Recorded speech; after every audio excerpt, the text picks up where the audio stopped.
Everybody looks at their dad at least once, like, oh, tell me to take out the trash again. Tell me to take out the trash again. I thought he hit that age that every man hits, where they look at their dad that first time and they think, I'm gonna beat the shit out of this dude.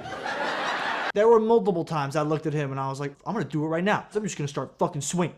So we're walking outside, I'm tightening up my shoelaces. I'm like, oh, it's fucking on. Okay, here we go.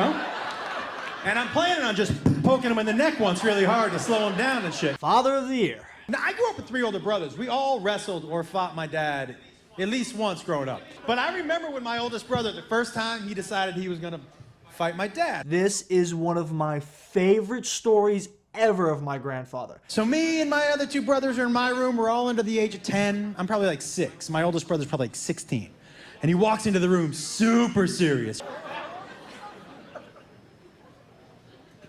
I'm fighting dad today. And I'm 6. I'm like, you fighting dad?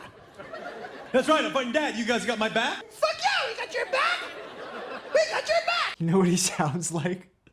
In Space Jam, it's the Monstars when they're smaller and little and they're little squirts. And yeah, I got your back, yeah. You guys ready for some new rules? I'm like, yeah, I want some new rules. He goes, what do you want? I'm like, I want to eat cereal for dinner. He's like, you got it. I'm like, fuck that guy. I can't unhear it. I can't Oh, he was unhear riling us up. I thought there was going to be a regime change, everybody. I needed to be on the right side of that shit. I was grabbing pictures of my dad off the wall, like, Revolution! we get outside, my dad's in the patio, and he's smoking a cigar, just sitting down. The OG gangster. My brother walks out, and he goes, we're fighting today, old man. My dad stands up, and he goes, okay. If you walk up to somebody and they're calm as a cucumber. This man was smoking a cigar on the patio and probably drinking a whiskey. And he calmly put it down and got up and said, okay, you're gonna lose that fight. My dad's confidence should have been a bit of a red flag for my brother. Dude didn't even take the cigar out of his fucking mouth. He knew he wasn't getting hit. So my brother goes, and let me tell you something.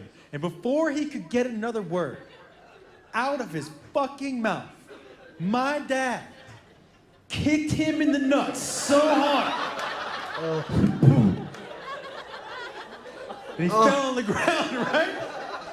And my dad walks up to him and goes, you know you shouldn't talk when you fight, right?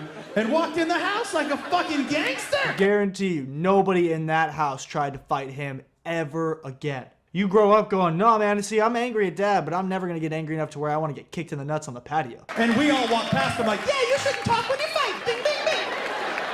Well, I'm not hanging outside with the loser. I'm going inside with the winner. Like, I'm not stupid, you know? But he did try to fight me. So I'm walking into the kitchen. He's walking out. And he leans his shoulder into me. Did you just lean your shoulder into me? Maybe you should watch where you're going. He knows that if I lean my shoulder into him, I'm going to hurt him because he's brittle. Are you starting to fight with me? Yeah. Not that it's going to be much of a fight. And I was like, all right, man, front lawn right now, let's go. And he goes, no, not now, like 3 weeks. Who are you, fucking Rocky? What do you mean 3 weeks? I need to have the motivation. I need to have the theme song playing. I needed to research some moves. Like, I had to get my game plan down.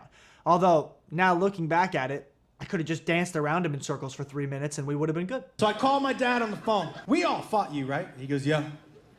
And I said, I seem to remember you being a little more violent than you needed to be. And he said, no, yeah, you remember correctly. And I said, why? Why? Because savage mode, that's why. Because Tom Wolfe doesn't give a... Listen, man, he wants to win, right? I said, yeah. He said, you have to win. You have to win. Because if you don't win, the power changes at your house. And then you try telling him to take out the trash tomorrow. He's gonna slap you in the face and be like, you take the trash out, bitch. Don't make me fuck you up again. And then he said something, by the way, that I will never forget. Even if somebody ends up calling the police, you have to win. I wouldn't have gone into this had I known he had a conversation with Grandpa before. I'd have just been like, oh, I'm bowing out. He gave you advice I don't want to know or be a part of, so toodles. I'm not a violent dude. My dad was more adept at that. And now, I did have 3 older brothers, so I am really good at mental torture. So I was like, that's kind of where I'll lean on. So I hang up the phone, and I turn around, and my wife is there. And she looks right at me. She goes, are you fighting Jacob? And I said, no. I'm not going to fight him. It's going to be something, we're going to do something in the front lawn, but it's not going to be like a fight. And she said, why don't you just tell him that you're the grown-up and he's the kid, and that's it. He does what you say. And I'm like, nah. I said, that's not gonna work. It would have worked, but you know who's too stubborn to take that for an answer? And she said, why? I said, I'm not sure if you were there, but he basically slapped me in the face with his dick in the kitchen. Like,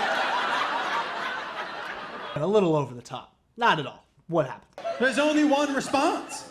She goes, I don't like it. I said, I'm not saying it's the right response. I'm just saying it's the only one that I know, you know?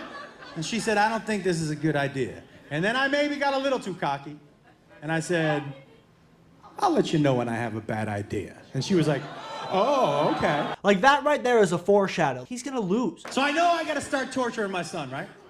I call my brother on the phone because I'm like, you guys tortured me endlessly. What should I do? And he said, what do you mean? All you talked about growing up was, I wish I had a little brother so I could do to him what you guys did to me. He goes, now is your chance. Nobody gets to go back and do that. And I was like, you're right. This is quite an opportunity. And he said, yeah, man. Do you want me to send you over the list? What list? He goes, oh, the list of things that we had that we used to do to you. That's evil. Like they had a written list of shit that they would do to him and new ideas. And I said, why do you still have the list? And he was like, you never know, do you? And I said, no. And I'm looking at it, and he said, just remember, the most important thing is to start small and go up from there. So this all started on a Sunday. Now listen, he wants 3 weeks. I don't want to give him a full 3 weeks. I want to get him so mad that he wants to fight at the end of the week. Because that's the only chance I have of beating him, right? So my brother's like, start slow. I go, okay. So Sunday night when my son is sleeping, I took all of his underwear out of his drawer. And I replaced it with panties with the days of the week on it. So when he woke up the next morning, I'm cooking breakfast, and I hear, hey, these aren't my underwear! These aren't my underwear! And I just yelled back, hey, just put your Mondays on, sunshine, and come on out for some breakfast. I've never actually admitted this before, but I did try on those Wednesdays. Not bad. And he was like, I'm gonna fight you so hard! And I was like, don't say that, don't say that. I'm gonna fight you was one of the things that I wanted to say, and then I'm gonna punch you so hard was the next thing that wanted to come out. And so the overall that came out was, I'm gonna fight you so hard. Oh, I'm gonna